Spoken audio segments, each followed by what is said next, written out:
നിങ്ങൾ new generation അല്ല. ആ പ്രായം കൊണ്ടല്ലെങ്കിലും കയ്യിലിരിപ്പ് മുഴുവൻ പഴഞ്ചന. ആദിത്യൻ പൂജയും പൂജ ആദിത്യനെയും പരസ്പരം കൺവിൻസ് ചെയ്ത് ജീവിച്ചാ ചിലപ്പോൾ നിങ്ങൾക്ക് എക്സിസ്റ്റ് ചെയ്യാൻ പറ്റിയേക്കും. പക്ഷേ ഒരു കാര്യത്തിൽ നിങ്ങളെ സപ്പോർട്ട് ചെയ്യാൻ എനിക്ക് ബുദ്ധിമുട്ടുണ്ട്. കുട്ടികളെ ഉണ്ടാക്കുന്ന മാത്രമാണ് ജീവിതം നിങ്ങളോട് ആരാ പറഞ്ഞത്?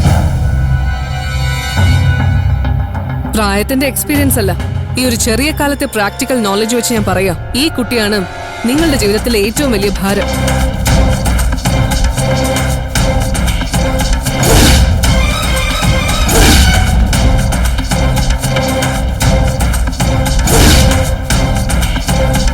അതിനെ ഇല്ലാതാക്കിയ നിങ്ങൾക്ക് അതിഗംഭീരമായി ജീവിക്കാം.